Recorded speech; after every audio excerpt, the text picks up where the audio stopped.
There's stories that are about when somebody's near death that they start seeing things. And of course, I don't know if they're hallucinations. I mean, for all I know, it could be real. None of us know what happens when you die until we die.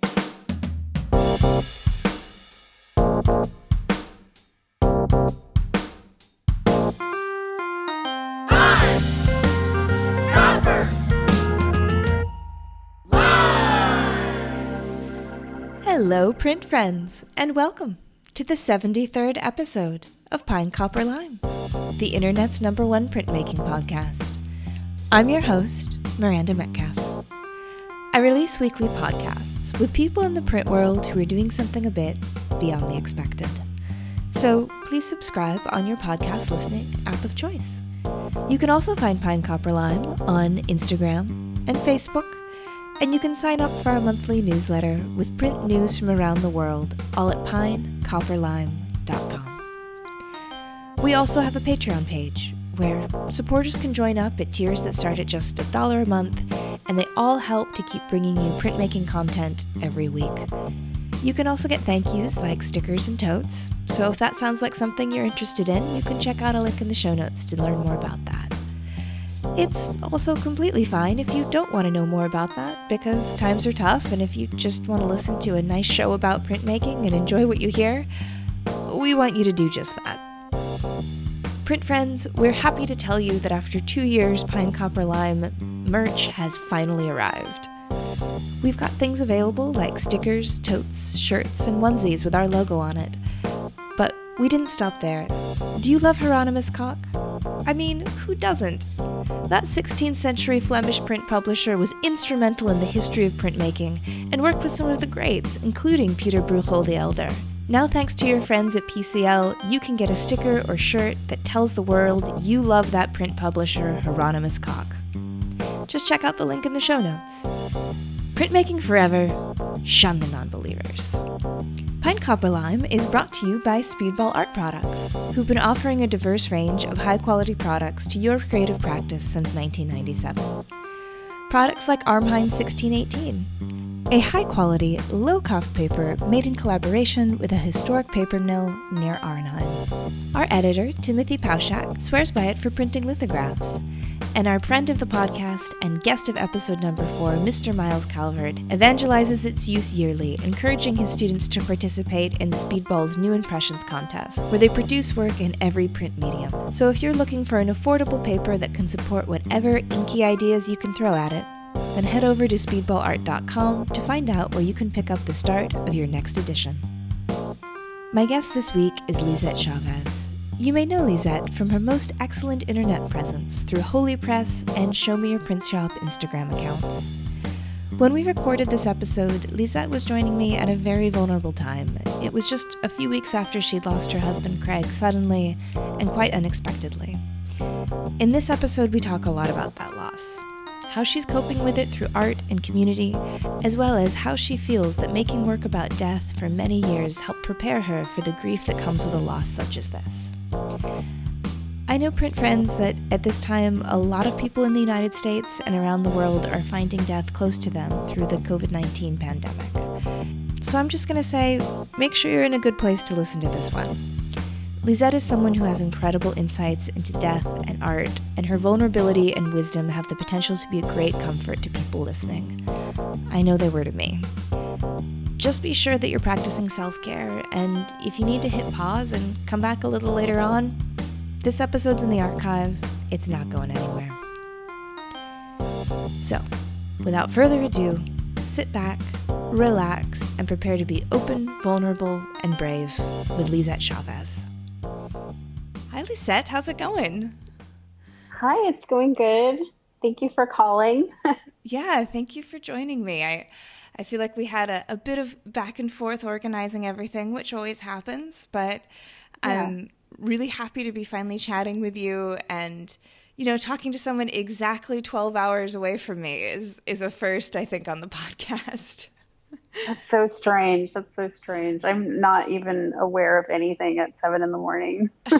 So I'm Luckily, grateful for you calling me in the evenings. yeah, I'm glad to hear it. Luckily for me, I'm a bit of a morning person, and so I can do interviews before work, and then about 4 o'clock, my brain turns into a pumpkin, and I'm completely useless. So, Pumpkin.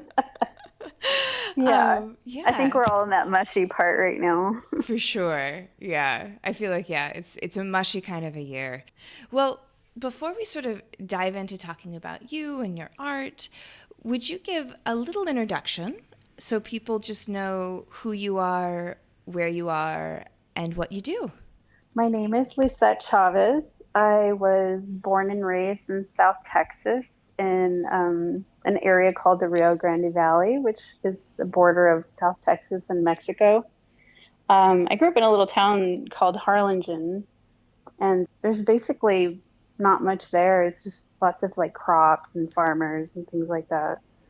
I'm a multidisciplinary artist. I'm a trained lithographer.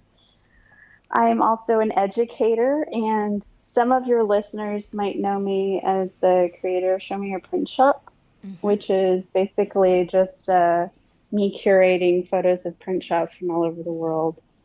Yeah, I live in San Antonio, Texas now. I work out of my home studio, which I call Holy Press. Hmm. So it's the place where I draw, the place where I make prints, the place where I hang out with my dog Prince, that other Prince. But yeah, I've just kind of made a home out of this wonderful city that really supports artists. Yeah, beautiful. So you're saying that, yeah, you grew up in the Rio Grande. And so what role did art play in that part of your life? Oh gosh, art didn't really play a huge role as far as like, there's not really like a contemporary museum around. Hmm. I kind of just always loved to draw. My mom was always kind of making things. She was always doing embroidery and like, doing drawings on pillows and then doing embroidery on them. So she was always kind of making stuff like a person who crafts a lot. My dad was a car salesman, so he was kind of always working. Never really got to see him.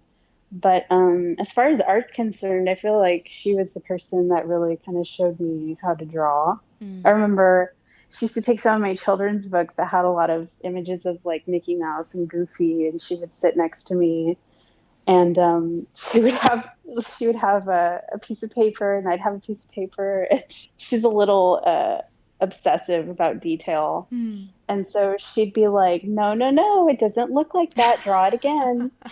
And so, That's some good art well, training, I think, right there. yeah, so yeah, while other mothers would kind of nurture like mistakes and stuff, mine didn't. And so I think it really kind of has contributed to the way that I draw in such a kind of realistic way and like super detailed stuff. But yeah, so she was kind of the one who really introduced me to art. And then I was kind of always the kid that people, in high school would like come over to the desk and like see what I was drawing. Mm-hmm. And my art teacher just kind of took an interest in what I was doing, and one day kind of pulled me aside and was like, you can make a living out of this. Like you can be an artist like as a career. And I was kind of like, what? So I think had she not done that, I would have never even thought about it. It just, I lived in such a small town. I was really sheltered. And so, yeah, so she's the one that kind of paved the way for Mm. me. Yeah, and so that's where it kind of started. The local museum would have shows. I remember the last time I went to a show there, it was Christmas time, and they had a show of Christmas trees that were decorated by different departments within the city. So like one was a tree that the fire department decorated, another one was a tree that the police department decorated, and so that was the kind of exposure that I had, Right. You're like, so this which is was what a museum basically is. none. Yeah. Yeah, it was kind of ridiculous, but yeah, as far as art's concerned, that's kind of where I kind of came from. Yeah. Well, that's amazing that you got to have that experience of that one person coming in and pointing out to you that you've got something that maybe not everybody has and that there actually is an option and a path for you. Because I think I sometimes wonder about, all the kids out there in the world who might just have just missed that special teacher at the right place at the right time, and all the artists that we lack because of it. But I'm glad that you had someone who was able to sort of be like, hey. Yeah, definitely. And I'm fortunate that I've had several someones do that at different parts of my life. Like one tell me about, becoming an artist, one telling me about going to college, one telling me about becoming or going to graduate school. So I think about that a lot as an educator, about how being honest with students and complimenting them, all of that is so important just to get them to really have that, to build that confidence to go forward. And so was it in college where you first encountered printmaking? Yes, it was an undergrad, and I think they were monotypes was probably the first thing that I started making, and then I went on to doing intaglio, which I really hate. I'm sorry. I'm so sorry. I think they're beautiful, and I think like etchings are just the most amazing pieces ever, but I just do not have the patience for it. I just don't. That's funny Yeah. because I feel like plenty of people would say that about lithography. I just, I need like immediate gratification, and I just can see what I'm drawing like I immediately, can, you okay, know. I see that. Yeah, that it's you put the image on the stone, you see the image coming together, and then and then it gets a little bit hairy with the chemical side of Yeah, I things. mean, yeah, definitely the etching process can make it or break it, but I love that gamble. I love that there's so much. I actually didn't find lithography until I went to graduate school, and I studied under Ryan O'Malley. But Oh yeah. he was the one that introduced me to lithography. It's weird because, like you're in, studio art classes and you're taking ceramics and you're taking sculpture and all kinds of stuff. And I really hadn't touched on lithography at all. And so I feel like it was the last like medium that I found and just really fell in love with it. It was like finding my best friend, you know. It was just kind of like, where is this thing that, or what is this thing that nobody told me about? And we were like kindred spirits. So it just kind of made sense. Yeah, absolutely. Before we sort of jump in and start talking about your work, I think that we need to give a bit of context to it because you've talked, I think, really bravely and really openly about a significant loss that you recently had and how you're planning on moving forward and using your art to process it. But if you're feeling comfortable and okay today, could you speak to that a bit, just sort of letting people know what you want them to know in the context of your story and your art practice, I guess? Yeah, definitely. So a lot of my art has kind of revolved around this kind of preoccupation with death. I've had a lot of traumas that deal with death, and they started kind of when I was about 4 years old. The first time that it happened, my mother took me to my grandmother's funeral and kind of held me over my grandmother's body over the coffin. I think in her like deep grief, she really wanted me to see that that was the last time I was going to see my grandmother. So I was 4 years old. I was too short to reach the coffin to see her. And so she like picked me up and like held me over my grandmother's body, which now after talking to professionals have realized that children aren't really supposed to go to funerals until they're at least 10 years old. So that was something that kind of started this like preoccupation with death. And so anytime anybody talked about death throughout my childhood, I was kind of like all ears about it. And there's a lot of other weird stuff that have kind of happened along the way. But about 10 weeks ago, one morning I woke up to what I think was my husband's soul leaving his body, or at least that's how I describe it. It was unexpected. He was 4 days short of turning 42. So it just kind of came completely out of left field and feels like a guillotine has just been dropped on my life. You know, it's been, again, 10 weeks, but I think I'm comfortable talking about it because I have had so much experience with death in my life. I think that, we were so close, just as two people, just like a union. We were best friends. And I feel like I haven't seen him in years. So even though somebody might think, 10 weeks, like it's so recent, but for me, it feels like an eternity, Yeah. that this has happened. It's like time has really slowed down completely. And so it's been a roller coaster for sure. But as I've mentioned in, in our emails and stuff, like in the Instagram posts, that I feel very fortunate that I've had this very confrontational relationship with death. It's funny because all my friends know it, all the people that follow me know it. And so one of the conversations that comes up a lot when I talk to friends about it is just like, I can't believe that this happened to you, of all people. Yeah. There's something about it that feels very predetermined. There's something about it that feels like fate, like I am supposed to deal with this and I am supposed to talk about it, to talk about my experience. And I love that you had mentioned, that a lot of people were, preoccupied with death right now because of COVID. So many people have lost relatives and friends, and, we see it on the news, and it's just like death is everywhere. Yeah. And I think it's very important to talk about it and to not ignore it.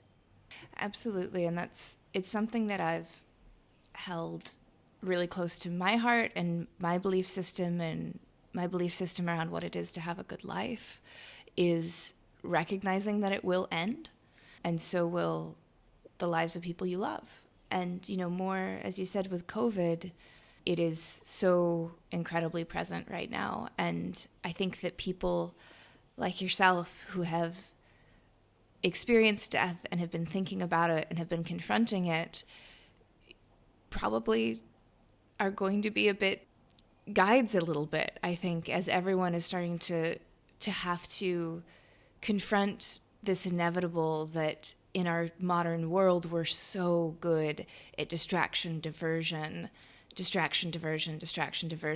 and we can kind of run from this aspect of life that's always with us. Yeah. Right. And the idea of running away, I mean, from something so taboo, like what is so difficult and different about it right now is that we can't go anywhere. Yeah. So you're forced to deal with it. And that's why people have become so depressed and just overwhelmed with it, because they're not used to dealing with death so much, you know. Whereas this has been something that I've been researching since I was able to check out library books in grade school, you Yeah. know. What do you think that it maybe was about yourself or your personality or maybe the way you were raised that led you to sort of move towards it and kind of move towards the trauma as opposed to just sort of shutting down and backing away, which I think is what a lot of people do, particularly when they have a trauma quite young. They lock it away. But it sounds like, as you Yeah. said, as soon as you could check out library books, you were moving towards it, you were moving into it to try and understand, it seems like. My grandmother, that, the one that my mother held me over in her coffin, we had been visiting her in a nursing home before it happened. And I would play this game with my mother where we would walk down the hallway and I would look at the numbers and she'd be like, okay, where's grandma? And so when I saw her body, when she kind of held me over her, I mean, of course, the embalming process, swelling, like all those kinds of things really, just almost like deform somebody's face a bit and you don't really recognize them. And so I kept telling her, and I'm a pretty stubborn person. So I'm sure as a kid, I was like, no, that's not grandma, Right. And I just had a lot of conviction, like when I said it, and it would bother her. And so in her grief, in trying to get me to understand that grandma had died, even though death was so abstract to me and I really couldn't, I was too young to understand what had happened.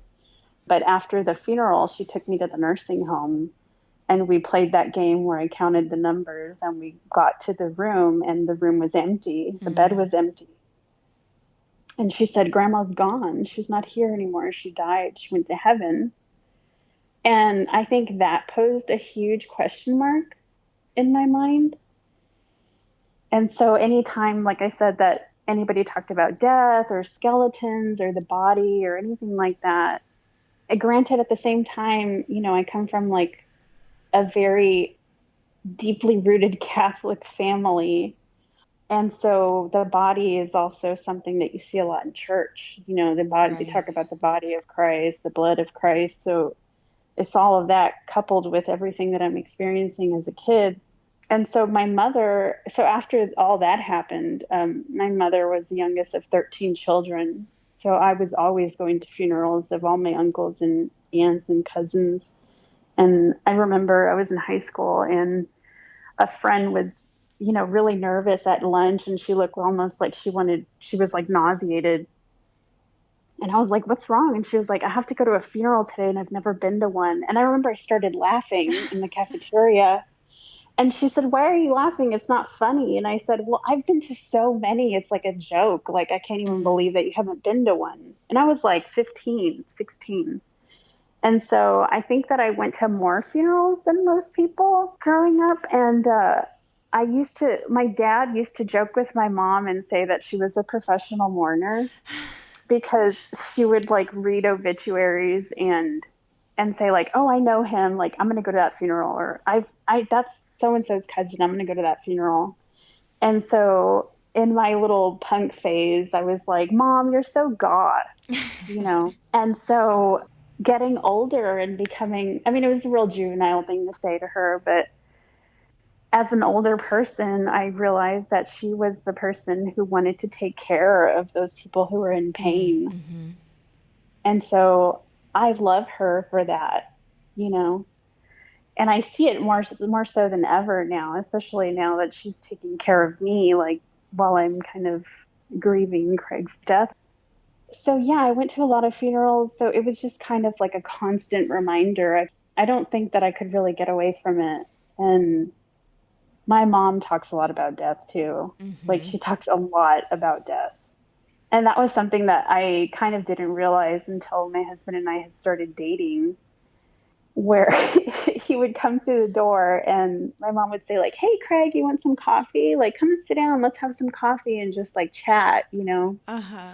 And so he would sit down and she'd be like, "Do you hear about that bus crash that happened the other day? Like, 10 people died." And like I didn't pick up on it. And then I remember we left and we were gonna go on a date one day and he said, "Lisette, your mom is always talking about death. Like that's all she talks about." And I was like, "No, she doesn't." And he said, "Yes, she does." And then he would do this cue. Like every time he came over and she would bring up death, he would like look at me and do this like gesture with his finger. And we would just start laughing hysterically. And my mom was just kind of like, "What? Like, what are you guys Yeah. laughing Yeah, at?" we're And just having so a chat. What's the deal? Yeah. yeah, and then my brother got in on it and my dad got in on it. And so it's like this inside joke that we have that every time she starts talking about death, we just start laughing hysterically. And I mean, it's probably cruel, but and it's funny because well, it's not funny, but I mean, it's dark sense of humor that I have about it now, but I mean, I'd rather laugh than cry, but Yeah. she has also had traumas with death in her life. She kind of like walked into a room when she was a little girl. She was at a funeral and she walked into an embalming room Mm. and they were draining the bodies Mm-hmm. um, in a very old fashion, is all I'm going to say. But so she was traumatized with death too. And I didn't learn that until I was much older.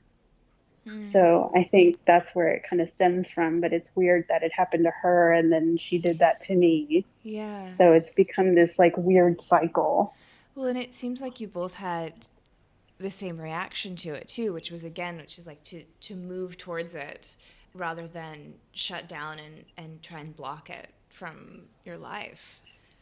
I guess speaking of sort of morticians, you were maybe thinking at one point that you wanted to be a mortician yourself because you were interested in death and the body and everything around it. And it was between undergrad and graduate school, correct?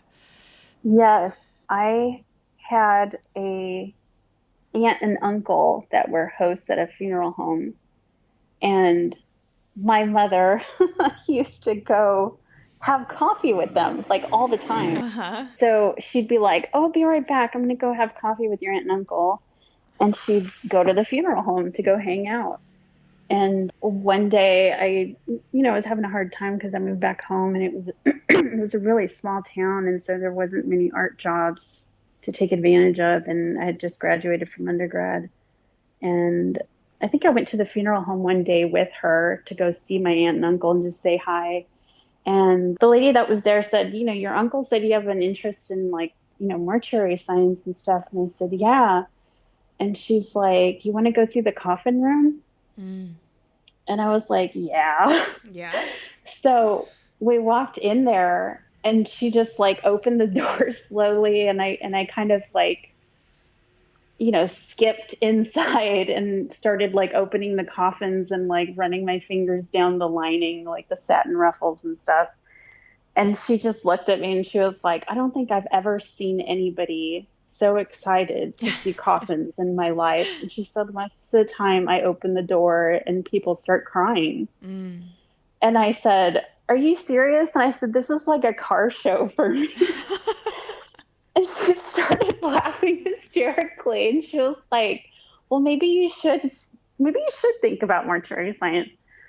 And so she talked to my uncle, and they basically decided, well, if she's really interested in it, I mean, she needs to see an embalming because that's kind of like the Mm. most intense thing that's going to happen. And if she can't handle that, then she can't do it. So it was kind of like a make or break situation. And so they set it up. It was a few days before Christmas. And I think I was about 21 years old, 22. I was really young. And I showed up, and the embalmer was there, and he had just kind of parked and had a body in the hearse. And he started kind of taking out the little gurney that the body was on, and it was covered in a white sheet. And he brought it in, and he just kept staring at me the whole time. Like, I don't know if he thought I was going to like squirm or cry. I don't know what he thought I was going to do, but I was calm the whole time. And I was just watching, and it was an older woman that had died. She was probably like in her, I'd say like early 80s, maybe late 70s. Looked like would have been, your grandmother. Mm-hmm. And he laid her down on the table and he said, "I'm going to wash her body and then we're going to get started." And I said, "Okay." And he like turned over her palm and he said, "Look at the bottom side of," or he said, "Look at the side of her palm and you'll notice that, she's getting rigor mortis as her color is changing." And it was kind of like purplish. Mm-hmm. And he said, "By the time we're done with the formaldehyde, it's like a peach color, so it'll look as if she's blushing." Mm. And that for me was a kind of, I think, really intense part of the process, that the part that really just like touched me. Mm. It's very visceral. And so I won't go into details, but did everything that, eyes, mouth, Mm-hmm. everything, all the process that kind of has to do with embalming a body.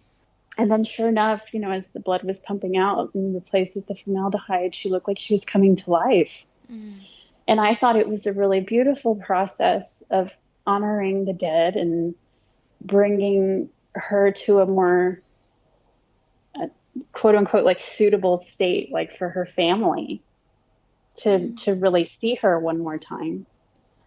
And so I was just completely just shocked and just like overwhelmed with how different the body changed throughout the entire process. And it was very ceremonial to me. And at the end, when he was done, he said, "And that's it. It's like taking out the trash. Somebody Mm. has to do it." Mm. And my world came crumbling when he said that. Mm-hmm.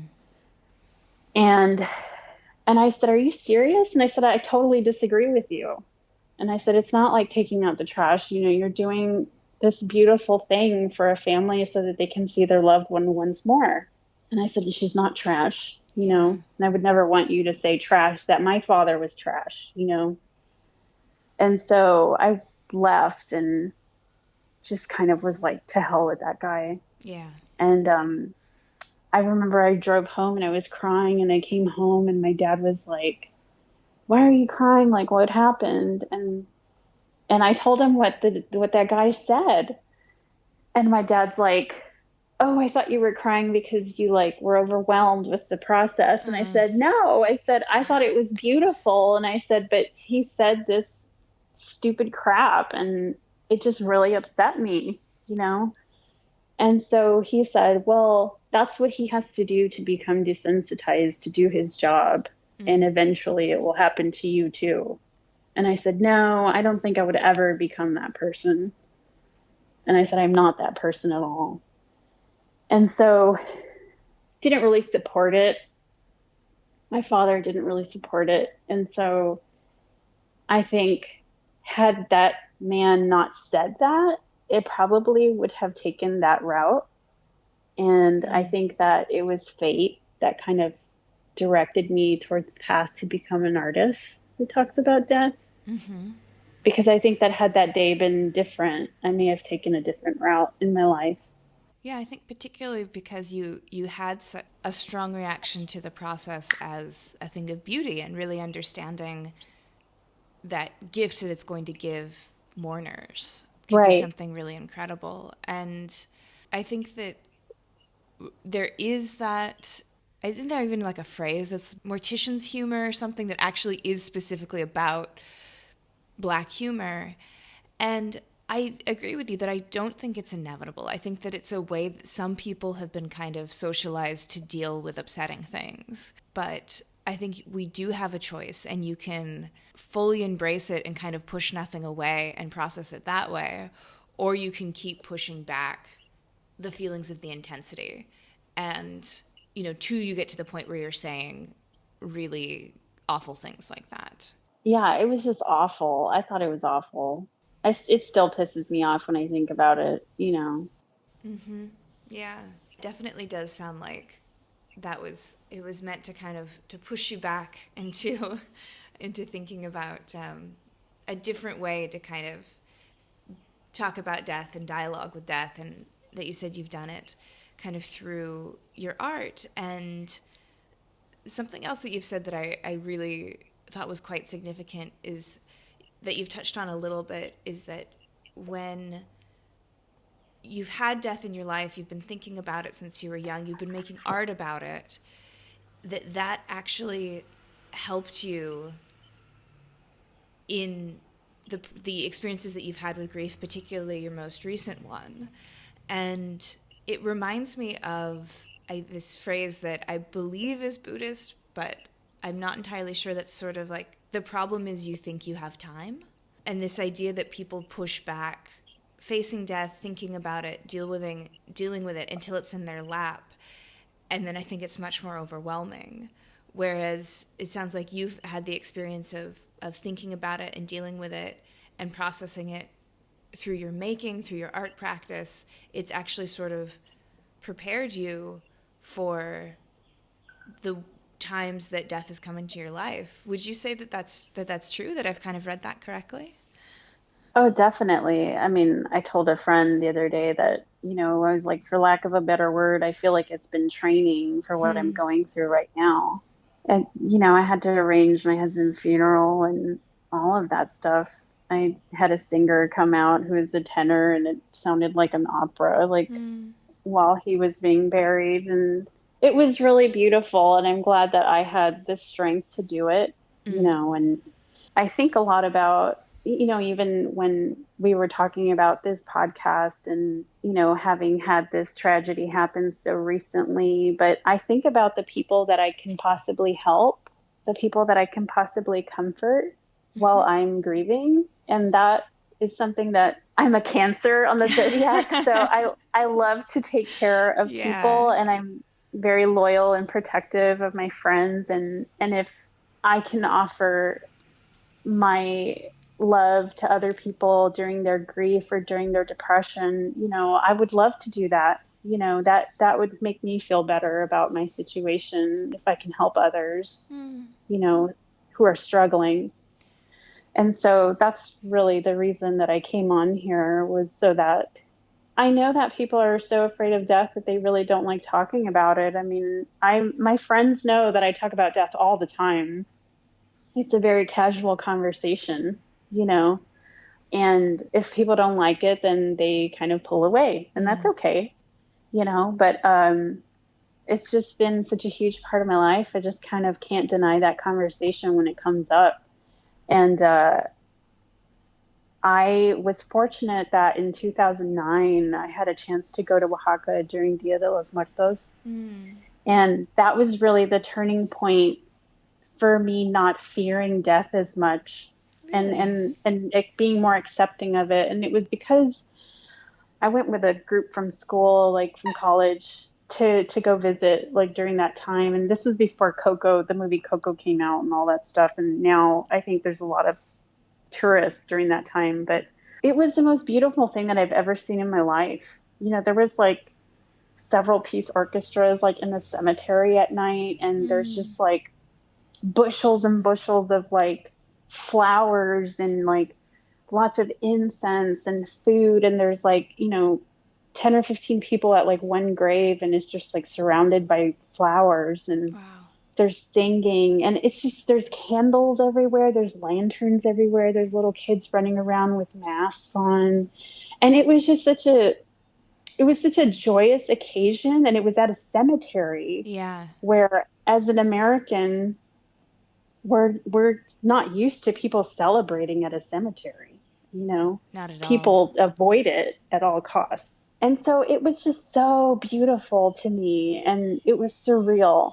And I remember I came back to the States after that trip, and I just felt different. Hmm. And that was where I started the work that was called Early Morning, like Mourning. Mm-hmm. And that was based on me being confronted with death at an early age.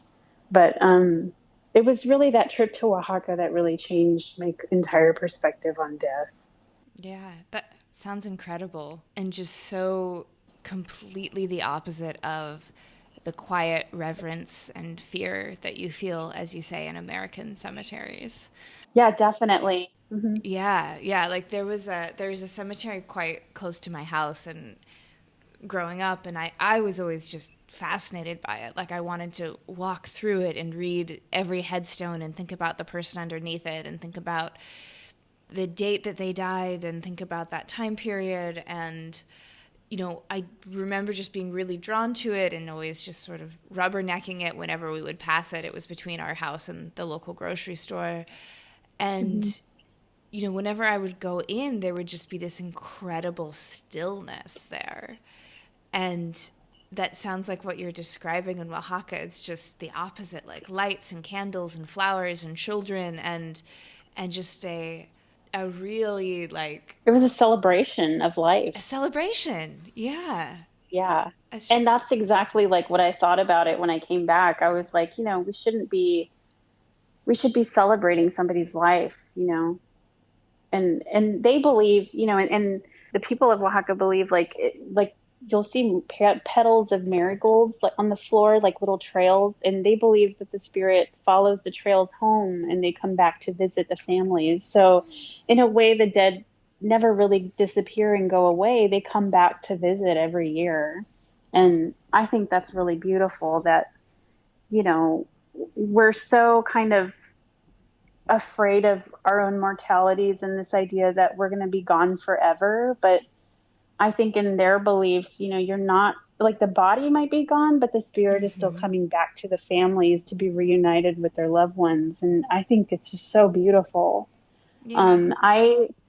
In my early 20s, I used to go to a lot of cemeteries, like just it didn't matter where I was living. I did it when I was in Tucson during graduate school. I did it when I was living in Corpus Christi, and I did it when I was living in Harlingen again. But um, I would go to cemeteries and just walk and just like read the tombstones, and I didn't know, but my mother had said, I think I mentioned it to my mom one time that I did that, like when I was, depressed or like bored, I would just kind of just go to the cemetery and park and just walk around.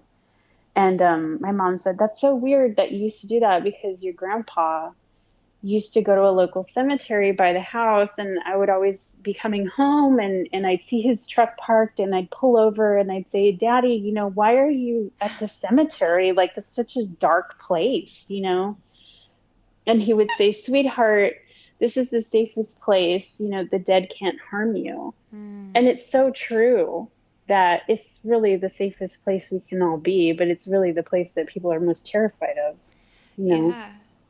Yeah. It reminds me a bit of something in this I think quite common in the tattoo world, that tattoo artists will say they won't tattoo someone's name on someone else unless that person has died, because Oh, okay. they can't harm that person after they've died. It's like that, Oh, mhm. you can't have that regret because they, like whatever it is, all the various ways that people significantly hurt each other while they're alive. So it's that same idea, right? That like the dead can't harm you. Yeah, totally. Hmm. Yeah. And so, yeah, I just have so many just different questions.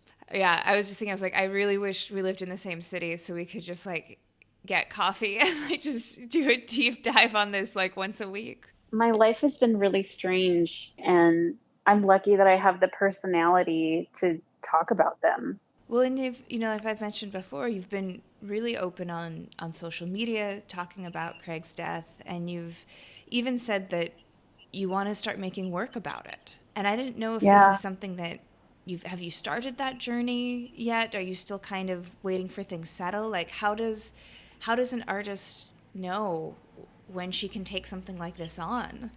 For me, my creative process is kind of really specific. The way that I can best describe it is that I get visions, Mm. is kind of the way that I describe it. I've also described it as like dreams. So you may have had a dream and you tell your friend, "Oh, I had this really weird dream, like there was this man in a top hat, and he had a cane, and we were like outside of a building and blah blah blah." And you'll go on and on about it. And if the person tells you, "Well, how did you know it was a man?" Or how did you know it was a top hat? Mm. And your gut reaction is like, well, because I know, Right. that's what I dreamt. And so my visions are that strong that I know what they are. So they're almost like these waking like dreams. But what happens is, like when you're talking to somebody and they're really spaced out and far away, and you can't even get their attention Mm-hmm. because they're so spaced out. I don't know if you've experienced that with friends before, Yeah. but that happens to me. So when the visions get so intense that they become almost like movies that are playing in my head, Mm. and I can be somewhere bored and I'll just kind of space out and like the movie starts and I'm just like in it. And when that starts happening, that's when I have to like purge it out of my body and out of my mind. And so I can put it off and put it off, but I know that when I can't stop thinking about it and I start spacing out, that I really need to make that thing as soon as possible. That's incredible. Yeah, it's taken me years to describe it, but I think in doing so many artist talks and teaching and describing the process to my students, that I realized that I have some students that think the same way. Mm. Not everybody does, and sometimes I'll say, sometimes I'll explain something, and some of you can be like, "What the hell is she talking about?" And some of you are going to get it, and that's okay. And I say because we're all different in our creative process, but that's how mine works. Yeah. And so I just turned 38 this summer, so I've had a lot of practice with like how to gauge my thoughts and how like to make them and execute them and that kind of stuff. And when they're being very persistent and I need to like get that thing out of me. And so something else that I was thinking about when I was looking at your work and when I was reading the fantastic catalog that you put together from your exhibition earlier this year that was called From the Thank Horse's you. Mouth. Yeah, I was really, really enjoyed it. And so that was in sort of spring of this year. And that one was still kind of around the theme of death, but also around fear and family legends. Could you speak to that? Just sort of people get more context for like your most recent body of work. Sure. So I was at a restaurant with my husband and I looked around and I noticed that everybody, all the tables around us, everybody was on their phones. Mm. And I was looking at them. I was watching, as artists, we like people watch all the time. Yeah. And I was watching for a significant amount of time and nobody was talking to each other. And I told Craig, I was like, I've been watching these people for so long and like nobody's looking up from their phones to talk to each other. Like, what the hell is going on? Like this is disgusting. And so I remember on the ride home and I thought about the countless amount of hours that my parents had spent with me around the dinner table and just telling us ghost stories. And a lot of them were just like, it was just folklore from like my family. And my mother used to live next to this wooded area that was haunted. And so she would always tell us stories about it. But the show kind of began with that I was concerned about technology and how it was taking away that dinner time talk and how it's awful because that's where you really get to know your family. And so I just wondered, oh my goodness, like I wonder if there's these younger people that just like have no idea how rich the culture is, have no idea how rich their family stories are. I felt like if I shared my stories without giving them the stories, that they would ask me what the stories were. And so it would force people to have conversation with me throughout the show. And that was why I didn't include a lot of the stories in the catalog, was so that you would be forced to either contact me or to ask somebody who knew the stories that I was talking about. And so it's a lot about making the audience work for it and not like give them everything. Yeah. But it's unfortunate because of COVID. That show was supposed to open in April and I wasn't able to. So it's kind of on hold right now until things lighten up with this virus. But that's where the idea came from. And I remember reading about that in the catalog and just really feeling just a huge, like I had a very emotional reaction to what you were pointing out, that because family gatherings, each person retreats into their own world that is their phone after dinner, that story time is missing. Because I'm turning 36 this year, so we're about the same generation, which I think is really the last people who have significant memories of pre-smartphone days. Yeah, definitely. Like, I didn't have a smartphone until graduate school, so probably like, it was Same. the funny thing that we haven't even talked about is the fact that, we were at University of Arizona at the same time and didn't know it, Yeah, that which is is so wild. weird. But yeah, it wasn't until graduate school that I got my first smartphone. And so, growing up my entire childhood at home, 0 to 18, was talking to people and talking to grandparents and talking to cousins when they came over and learning family stories and just learning about the people in our lives. And the thing is that it's not always comfortable and it's not always entertaining, and that's okay. What happens now is that because people retreat into their smartphones, it is always comfortable and it is constantly entertaining, and there's no kind of muscle for interest being built, I feel like, in these stories, in the act of listening a little bit longer and hearing something you didn't expect, like holding out, for that story. And it's okay to be bored. Yeah, absolutely. It's okay to be bored. It's like that's where great ideas stem from, Right. when you're spacing out. Something that occurred to me too when I was reading the catalog and looking at the images and even listening to you now sort of talk about the stories about your grandmother and your mother, is that I feel like women have a particular bond with death, that women have a real fascination with it. And, you think about, for instance, like the world of true crime is very, very, Oh very God, yes. female Mhm. identifying centric. It's the people who are buying the true crime fiction, or sorry, the true crime nonfiction in the Barnes and Noble section, long before we had podcasts about it and, Oxygen shows about it. Like, they're always women. And like, Yeah. Oxygen is like the true crime network now, like the program that was originally for women. And so women have this real bond with death and are fascinated by it. And I'm really interested in it and read about it and think Oh, about it. definitely, yeah. And so I kind of have some of my own theories, but I'd love to know why maybe you think that is, that we get to have a particular kind of bond with death. I think as women we're nurtured to be okay with our feelings and to be Mm. emotional, whereas with men, they're so uncomfortable with crying in front of women or crying in front of other men. It's awful, like how toxic masculinity can be. And it's unfortunate because, it's okay to cry. Mm-hmm. I think strength and weakness go hand in hand. You need to be able to feel one to get to the other. And maybe I personally like love true crime. Like I mostly watch like the first 48 Mm-hmm. all the time. I've seen all the episodes and I love the fright factor. I also was raised Catholic and so which I mentioned before, but like I think I read an article once that said something about people that were raised Catholic are really into horror movies. Huh.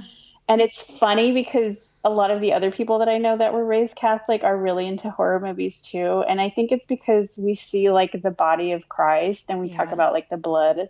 And, we see these like really graphic images of like, Jesus being whipped Yeah. and blood everywhere. Yeah. And it's really gory. And you just grow up going to church and seeing this stuff, like And like arrows in the somebody's saints. Yeah, chest that's what I and was going to say. Like all the yeah. horrible ways the saints went out. Yeah, it's really, really graphic. And you kind of don't realize it because it's in the context of church. And so it's okay because you're supposed to see that because that's what happened. You know what I mean? But outside of church, if you see something gory, everybody's like, oh, that's disgusting, you Mm. know? Um, but, I don't know. I don't know what it is about death. I think that um, as women, we also like are caretakers, Mm. you know? So we kind of want to be there for somebody like during their time of need, whereas men are, I mean, I can't speak for all men, of course, but I'm just speaking about like what I know about like as far as like Mexican culture and how like, the men are supposed to kind of like protect the women and they're supposed to like, be the breadwinners and stuff like that and kind of take care of things financially where like the women are supposed to take care of the children and like all that old fashioned stuff. But yeah, I don't know. I think that as women, we're just like more in tune with how we grieve, Mm. maybe, Mm-hmm. and maybe not men. But I don't know. That's a kind of a really hard question. Yeah, and I think it probably is a question too that doesn't have a fixed answer. It's a fact, but it's different things are true for different women. Some women it might be that, as you said, like I loved your answers, which were really societal, and I haven't really thought about it in that context before. But I think that that's really astute, that because we're socialized in a way where expressing emotion, particularly expressing fear, isn't something that's necessarily seen as weakness for us. And so maybe moving towards our fear is easier because it's like, well, if I get scared, it's okay. I haven't failed by being scared. Whereas, yeah, the way a lot of men are socialized, that might not be true. And so there's more of a like, I can't go there because the stakes are higher for me, basically, to go there. Yeah. Yeah. Yeah. That kind of reminded me of, I have so many stories. I mean, I have like a Rolodex of like so many stories in my family, but, I'm trying to remember if it was my grandmother. Well, one of the stories in the from the horse's mouth is about my grandmother while she was dying at her home. Everybody was coming to visit her, and my dad had to pee and there was somebody in the restroom. It was a very little house out in the country and there was only one restroom. And my dad went outside to pee by this tree and he heard a large animal like snorting. Oh. And he turned around and he saw what he thought was a black bull. And so, of course, he just scared the shit out of him and he starts zipped up his pants and ran back inside. And my mom said that he came in and he was just completely freaked out. And she said, "What's wrong?" And she said he was like all the color left his face. His Mm-hmm. eyes were like the size of eggs. He was terrified. And he said, "There's a black bull outside." And so my mom was like, "Where?" And so they went outside and they were looking around and they didn't see anything. And he said, "There was a black bull with chains behind me. Like I saw it. I Yeah. didn't imagine it. It was right there." And then they went home after that night. And the next morning, they came to see my grandmother again.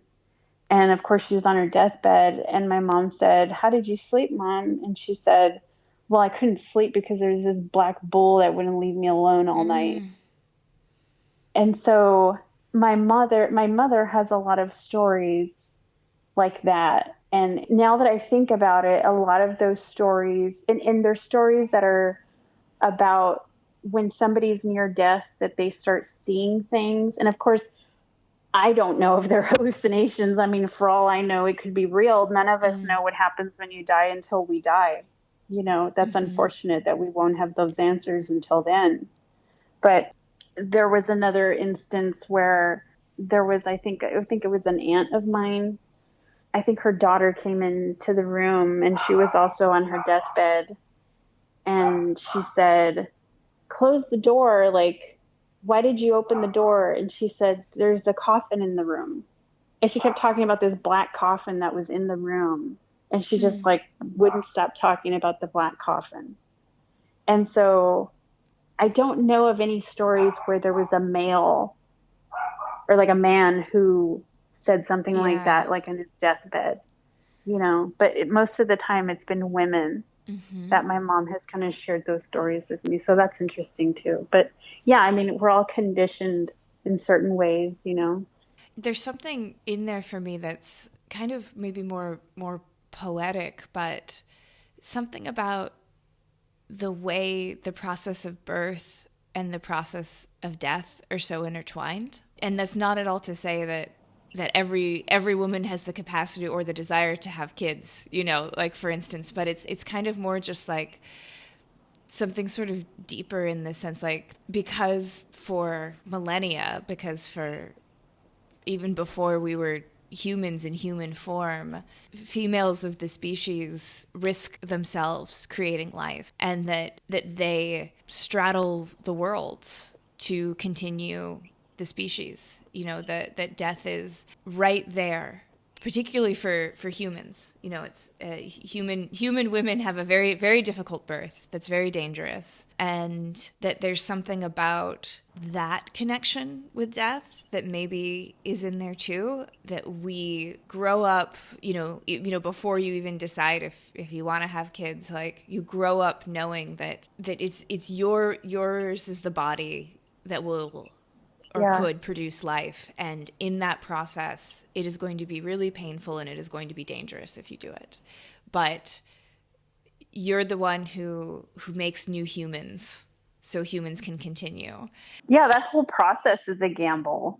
Yeah, I hadn't thought about it that way, but I mean, as far as like young women, like I think because you have the ability to get pregnant, like, you're constantly worried about Yeah. all kinds of stuff. Like we get the worst of it throughout Yeah. entire lives. And then if you decide to become a mother and like all those risks and all that gamble that you have to take with that too. But before I forget, I wanted to talk about something that I think I had heard in a sermon or a friend heard in Mm. a sermon. I'm trying to remember, but it was a priest that was talking about death, and they said that we should not fear death because we die several times in our lifetimes, in our life, right? Throughout our lifetime. And he kind of went into like detail about it and said, when you start becoming an adult, like that's one death that Mm. you've already had. when you've had a tragedy, like that person dies, you're no longer that person again, and you become a new person. And so there's like this death and rebirth like all the time. And Yeah. I try to think about that a lot because it really comforts me into just knowing that, yeah, it is true. Like we die several times throughout our lifetimes and we shouldn't really be afraid of it, you know. Yeah.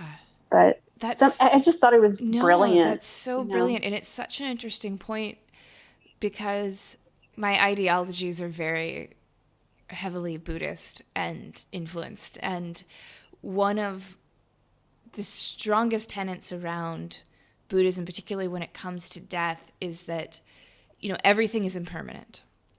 And if you Mm-hmm. resist that fact, you're setting yourself up for suffering. And that we are not fixed. And when we fear death, we're fearing the loss of an illusion, which is that I was this thing, this solid thing that is going to change for the first time, And it's really interesting to hear that it sounds like that priest was giving sort of a similar message that's like, we're constantly changing and evolving and dying. And that is a very Buddhist message as well. I definitely wanted to, before we have to sign off, give you the space if you wanted to offer any words for anyone who's listening who's maybe beginning a grief process, or they know that they have a grief process on the horizon. If you just have anything to say to them, because I know it was sort of, as you said, important to you to come on and be able to talk to people about it. I pride myself in being a strong woman, and it's been difficult to deal with strangers staring at me who know what's happened and stare at me with pity. There's a lot of layers to this, when you're grieving, especially a huge thing like a spouse or like, or a parent. There's a lot of layers to it, but it's okay to ask for help, and it's okay to not answer phone calls if you don't want to. It's okay to talk to some people and not to others. I think you have to really, it's hard to explain like what you need because you really don't know at the time, and it takes you a few days to kind of figure it out.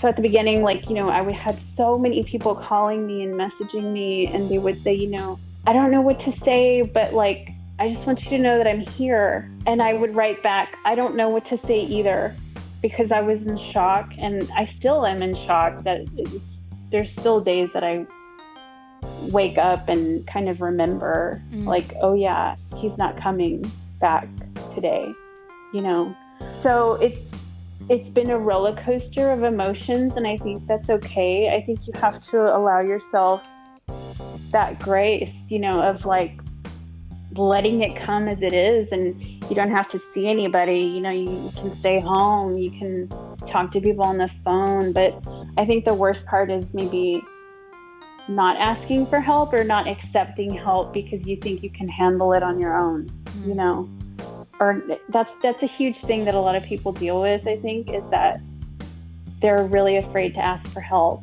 And I've always been a person who like didn't have a lot of faith in humanity.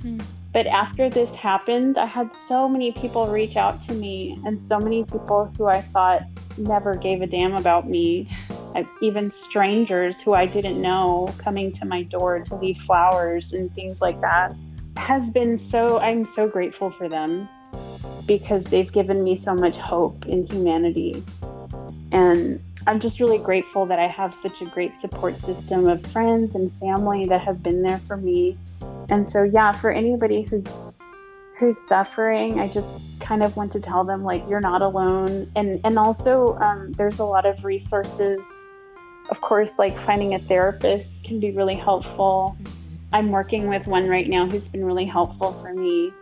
There is also a lot of literature, like tons and tons and tons of literature. And I've had a lot of friends that and even strangers send me books that I didn't know about. And so I've been kind of devouring them as I kind of need time out from like regular life, But yeah, I think giving yourself that space to just kind of be with those really strong feelings is okay. you know, and nobody has to figure it out right away, and it's going to take a long time. It's going to take it's going to be a roller coaster of emotions. And what I've read that really touched on it is that you don't learn to live without the loss, you learn to live with the loss. Yeah. Going forward. And I think that's really important.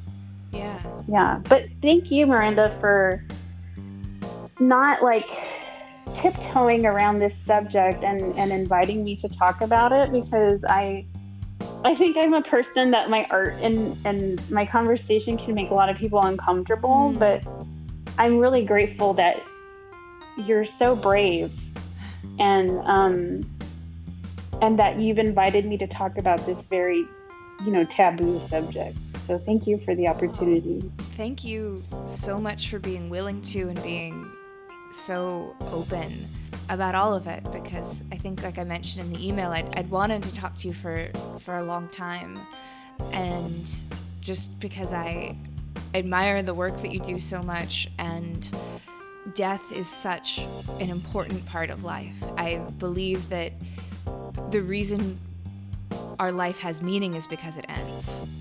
It's completely. It literally is what is if we went on forever, it wouldn't matter what we do with our time. It wouldn't matter who we love or don't love, because we'd have an infinity to get to it all. And the fact that our time is finite is what makes our decisions meaningful. And that art is such an important and powerful way to be that memento mori, to be that voice. And I'm just so glad that you're there and you're doing it and you're in our community. Yeah. Yeah. Thank you so much. I appreciate it. And I completely agree with what you just said. Completely. 100%. Yeah. So thank you. And I've been thinking about you. I'm going to continue to be thinking about you. And I hope we can stay in touch and work on something together. Yeah, I'd love to. Please do. Yeah, please do. I'd love talking to you. Yeah. Very easy. Good, very easy good. Conversation. I'm glad. Yeah, thank you. Well, that's our show for this week. 2020 has been quite the year here for Pine Copper Lime. We've reached over 30,000 followers on Instagram. I think it's actually almost 35 right now. And our audience has grown quite significantly. So for the next 2 weeks, we're going to be reaching back in the archives, and we're going to play you a couple of older PCL hits that you may have missed. We'll be back with new episodes on January 5th with another bi-monthly bilingual episode with our friend and collaborator Ronaldo Gil Zambrano and our guest Danny Gonzalez. This episode, like all episodes, was written and produced by me, Miranda Metcalf, with editing by Timothy Pauschak and music by Joshua Weber. We'll see you in 2 weeks.